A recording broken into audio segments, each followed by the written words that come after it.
Hello, ladies and gentlemen. Welcome to 2 Cents on Movies, where we give our worthless 2 cents on movies. I'm Chaz Hill. And I'm Jackson Barnes. And today, we're talking about Batman v Superman. Batman v Superman is directed by Zack Snyder and stars Ben Affleck, Henry Cavill, Amy Adams, Jesse Eisenberg, Jeremy Irons, and Gal Gadot. Batman v Superman picks up directly where Man of Steel left off and introduces Bruce Wayne/Batman into the new DC Cinematic Universe. With the massive destruction and casualties caused by Superman during his fight with Zod, the world is pondering whether it needs Superman. Batman is one of the doubters, and due to personal loss, has a vendetta against the Man of Steel. During this political turmoil, in the background, Lex Luthor is pulling strings to bring these two heroes, as stated in the trailer, into the greatest gladiator match the world has ever known. So, for the first part of this video, we're going to not give anything away. So if you haven't seen the movie yet and you want to go into it with a fresh mind, don't watch the second half of this video. We're not going to do any spoilers in this first half. We're just going to give our opinions without giving anything too much away. So Chaz is going to give his opinion on it, his positives right now. Alright, so first off, this movie looks beautiful. It's shot absolutely phenomenally. Zack Snyder did a tremendous job, don't you think? Yeah, he did a wonderful job shooting, and the cinematography is just gorgeous. Mm-hmm. It looks like he pulled direct still comic book images out of the books and put them directly on the screen.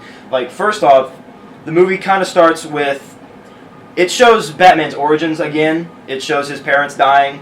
And the way he shot that, because the mugger, he had the gun kind of trapped in Martha Wayne's pearls, and when he shot, like, the necklace like exploded and the pearls go falling down as her body's falling. It was beautiful. Did you like that part too? I loved it. I did. It was a classic Zack Snyder feature that he has in a lot of his movies. Lots of slow-mo and and especially the action. We'll move there too. The action is shot beautifully. You can always tell what's going on. There's not much shaky cam BS where you can't really see everything. I agree. The action is beautiful. The choreography of the action looks awesome, especially the Batman action. There's this, as you've seen in the trailers, Batman is amazing in this movie. I'll move there too. Batman, this might be my favorite on-screen Batman that I've ever seen. I think he's better, even as Bruce Wayne and Batman. Ben Affleck is perfect. I think he's better than Christian Bale at balancing both. What do you think? See, that's where I'm going to have to disagree with you. All right. For comic book Batman, Ben Affleck goes all the way. He does a phenomenal job portraying the comic book Batman that you all have seen in the comics. However, more realistically, the Batman that we've seen in the past couple of years, such as The Dark Knight, The Dark Knight Rises, Batman Begins, all of it, more realistic Batman, I think Christian Bale does a phenomenal job with that. Yeah, and I will say that these are way different universes, because obviously the Christopher Nolan Batman movies were portrayed in a way that made Batman realistic. Zack Snyder goes full comic book for this Batman. Like, I agree. You know how the Christian Bale Batman had like actual like bulletproof armor and all the suit? This Batman doesn't give two shits about armor or anything. It's just a costume, and it works. It worked for me. I don't know. Moving on, staying with Batman here, Jeremy Irons I think was a great Alfred. It's a lot different than the Michael Caine Alfred that we've been used to in the Dark Knight movies, because Alfred is a little bit closer in age to Bruce Wayne, it seems like, and he's a lot more involved in what Bruce Wayne does. Did you like that too? I liked it. Yeah, I like that. Again, as Chad said, it was just a very different experience to see, but I thought Zack Snyder did a great job in trying to portray the relationship and how much closer they were. I liked that a lot. Moving on through the cast, for Henry Cavill as Superman, he's kind of warming up on me. In Man of Steel, he kind of came off a little cold, a little really depressing, for me at least. But Henry Cavill, I know he can be a little bit happier, because in Man from U.N.C.L.E., which I liked a lot, he was a lot more lighthearted. He was able to have more fun. So I know he can do that. In this script, he's not really given that much to work with. So I see a good future for Superman, played by Henry Cavill. What do you think? Yeah, I agree. I agree with everything you just said. He's a fun Superman to watch.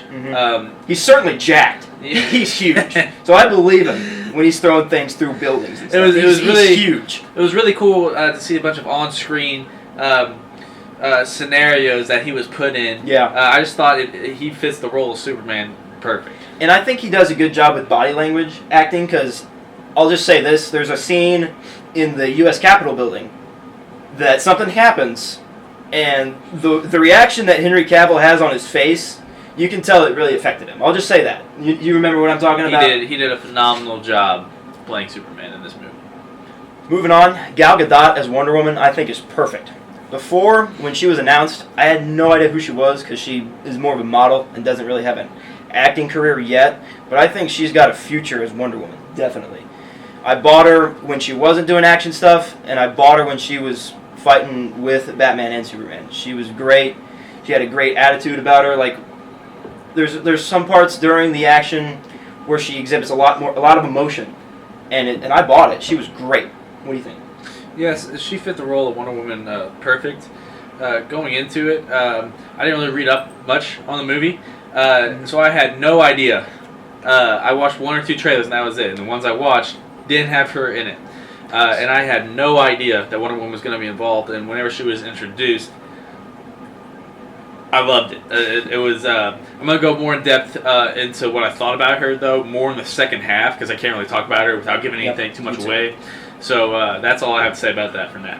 What I'll say and finish that point is that she did her job in the movie, and she got me pumped for the Wonder Woman movie that's coming out next year, right? 2017. Yep. So take that for what it's worth. She did a great job.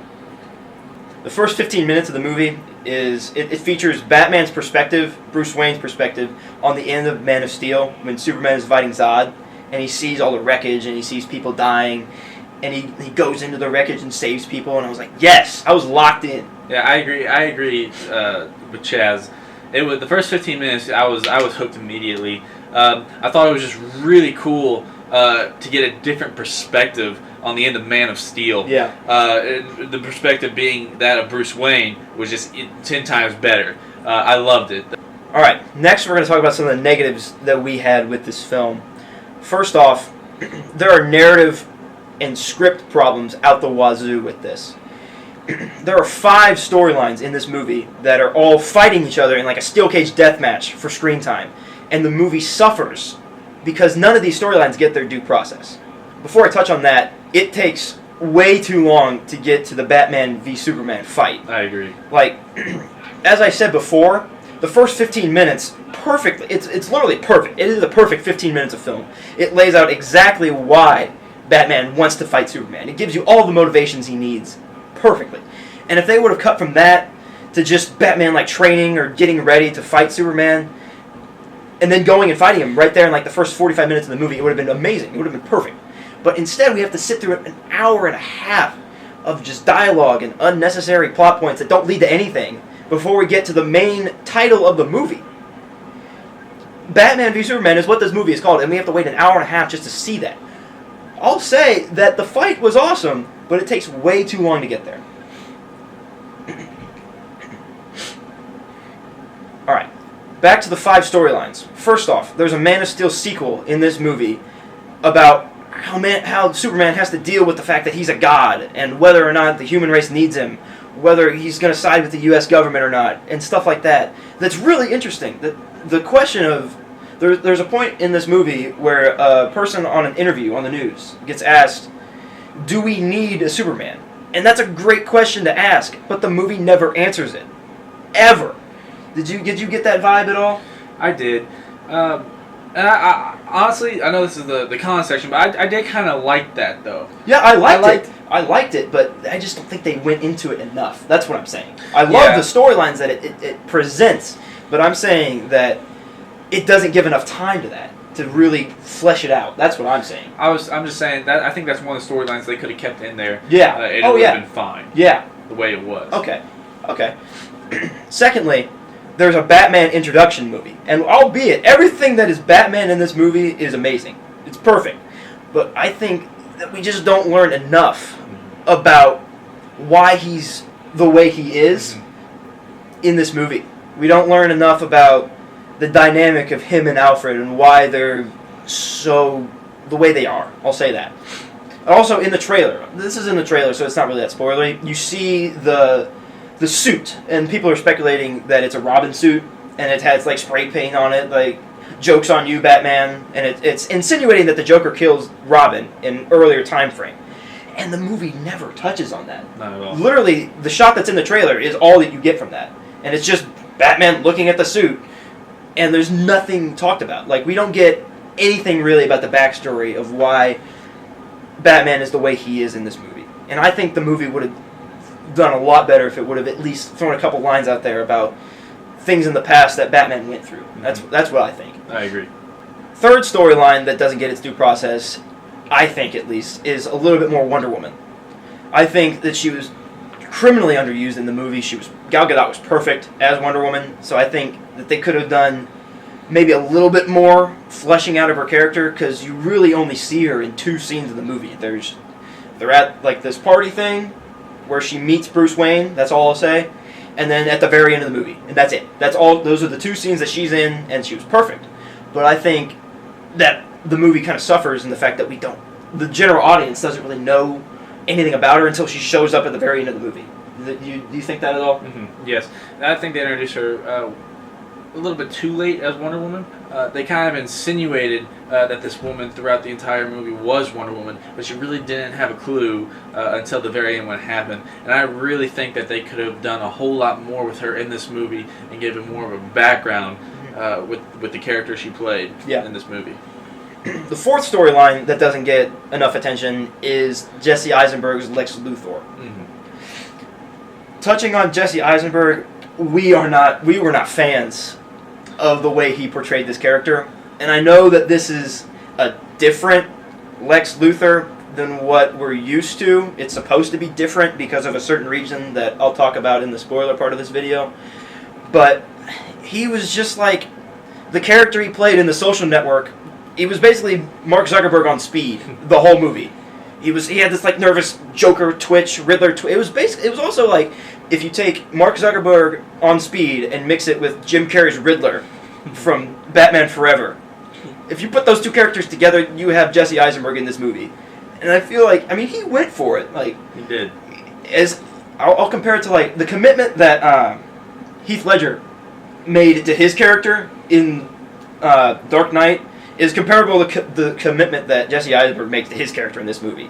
I'm not saying it works like that, but the commitment's there, and I'm saying that Zack Snyder should have stepped in and told him, like, dude, you need to chill with this nervous twitch stuff. I thought it was really It got to a point where it was a little like, oh, okay, he needs to stop talking now. There are a couple scenes where he does a great job. I'll say that. There's a scene on the helipad that he has a conversation with Superman, and I thought it was perfect. I thought he did a great job on that scene, and he has a couple other ones here and there, but most of all, it's just a mess. It's just a mess with him.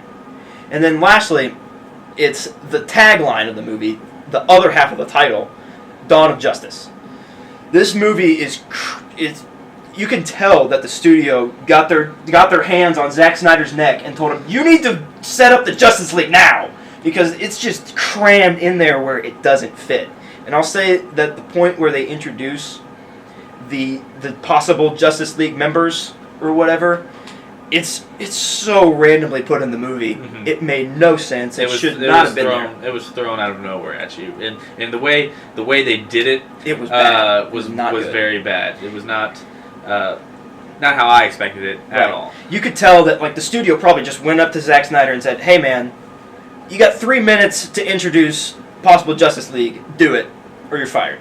That's basically what it was like. It was in the laziest way possible, and it just sucked me out of the movie. Because it's at a point where there's a lot of tension in the movie, and it just cuts to that scene, and it's like I didn't need that. I was in this moment, and then you cut to that for 3 minutes, and it ruined it. And that's another point of my cons here. Both of our cons actually is the editing of this movie. It causes migraines. Like that. There are scenes that linger way too long. There are scenes that don't need to be in the movie. There's plot points that don't need to be in the movie. And there's cuts and edits that just take you out of moments way too fast, or you're there way too long, and you're seeing things that you don't really need to see, that don't have anything to do with the actual plot, and they're trying to set up way too many things at the same time, and it's just not good. Alright, now we're going into the spoiler section of the video. So if you haven't seen it yet, don't want to know anything else about it, Get out. turn off the video. Get now. out, because we're gonna ruin this whole thing for you. So if you have not seen the movie, this is your time to exit stage right. I just pointed left, but that doesn't matter. Get out of here, and save this for another time after you've seen the movie. Come back, watch the rest of the video. That you've been warned. You have been warned. So don't complain down there that we ruined it for you. We warned you. Alright, here we go. What the hell is going on when Superman dies? You can't have the Justice League without Superman. And it's stupid because we know the Justice League movie is coming. They've announced it. They're starting filming next week. Mm-hmm. They're starting filming for Justice League Part 1 next week. And yes, Doomsday kills Superman by stabbing him in the chest at the end of this movie. And it did not need to be there. I know that the death of Superman, it's a nice comic. It's a great storyline that I've heard a lot of people that are fans of the actual Superman comics, they love that storyline. And you could tell that the studio really wanted to throw that in there. But it did not need to be in this movie. There was no need for it whatsoever. It was not needed at all. My next thing I had a huge problem with was the battle fight between Superman and Batman. You had this entire movie building up to this one scene that the movie was titled after that lasts 5 minutes. Now don't get me wrong, in that 5 minutes it was a good, decent action scene. Yeah. But it lasted only 5 minutes, and the way it ended was the weakest ending to a battle I have ever seen in my entire life. Hey, Jackson. You're fighting me right now, right? You're about to kill me. You're about to stab me in the chest with a spear. Hey, our moms have the same name. How does that make you feel? And you're telling me that is going to make you join sides with them? Okay. I had a big problem with it. I had never noticed that before, that their moms had the same name, that both moms' names were Martha. And that could have been really cool, but the way the movie does it, like I said before, the script has so many problems because all Superman says is Martha and the fight ends. There's no conversation between Superman and Batman about, your mom's name's Martha? My mom's name's Martha. That's really cool. Let's talk about it. There's none of that. It just ends. It's done. It just moves on, and it makes no sense. Now we can talk about the fact that this Lex Luthor is different because it's Lex Luthor Jr., so the actual Lex Luthor, did he die? It was kind of unclear. It was probably a throwaway line somewhere. I don't really remember. Did you remember? There was really no direct reason on why we're following Lex Luthor Jr. Right. He kind of just takes over his dad's company. I really don't remember if he died or not. I probably should have looked that up, but it doesn't matter because the movie doesn't care about it. I would have remembered if the movie cared about it, but it doesn't. We just have Lex Luthor Jr., who's obviously got some daddy issues because this dude is whacked out of his mind. Freaking crazy. Putting Jolly Ranchers in people's mouth. I don't know what that was needed for. It was that was Marvel stuff. That was DC trying to do Marvel things to make us as fans happy. And it just didn't work in this movie at all. Alright, second to last, we're going to talk about Ben Affleck's portrayal as Batman. And we both loved it. Yes. This dude is great. I'm going to stand by the fact that he might be my personal favorite Batman. It's close. But this is a lot different. He does not care at all anymore. He has lost all hope of morals. That whole no guns, no killing that Christian Bale says in The Dark Knight, or Dark Knight Rises, don't remember which one, that's gone. He kills at least 50 people in this movie. Yeah, we become so accustomed to the Christian Bale Batman, and that's been our image of Batman for the past, since 2006 when Batman begins 10 to come years. out. That's 10 years. This one, we just get a whole new perspective on how crazy Batman actually is. The scene where he's chasing the truck in the Batmobile, and he just pulls out 50 cal machine guns, and he's blowing up these criminals' cars. There's no chance these people are alive. Yes. And then the Batwing has machine guns on it, and it's shooting people, and Yes. the cars clearly explode, and there's people in those cars. So this Batman is totally off the rails. He's totally gone. And like I said before, the movie gives no explanation of that. And I hope that we'll get a prequel movie starring Ben Affleck as Batman that kind of explores the fact of why he's a little bonkers. That'd be pretty nice. But as far as Ben Affleck in the movie goes, perfect. Perfect Batman. And then the last thing we'll talk about, spoiler stuff, is the reveals of all the Justice League guys. This is so lazily done. It's criminal. Mm-hmm. All they do is Gal Gadot, Wonder Woman, gets an email from Bruce Wayne, and it's just stupid video files in an email. And that's how we find out the members of the Justice League. And what's also stupid is the fact that this email was like stolen from LexCorp or whatever, and each of the video files has like the logos of the Justice League people on them. Like, did Lex Luthor hire a graphic designer to make the logos for these people? Sense. It made no sense whatsoever. It was so lazily. And like I said before, this scene, this 3-minute block of nothingness of literally Gal Gadot looking at her computer, is placed right before the Batman v Superman fight. Like, the fight is about to happen, and then it cuts to this 3-minute span of nothingness that it should have been like an end-credit scene. I But agree. instead it's placed in the middle of the movie, and it just sucks you out. It's awful. It was so bad. Poorly placed in the film. So, wrapping up, I personally, just because of all the cons, am going to give this movie 79 cents out of $1. And then for me, I'm a little bit more forgiving, I guess.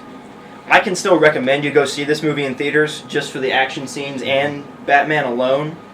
So I'm going to give it an 83 cents. 83 cents out of $1. So that's it. That's our review of Batman v Superman. You can click down below, subscribe, help us out, share the video, like it, tell your friends, tell the fam. Also, you can follow us on Twitter and Instagram with our names below. Yep. So, I'm Chaz Hill. I'm Jackson Barnes. And thank you for listening to our worthless 2 cents on movies. Deuces.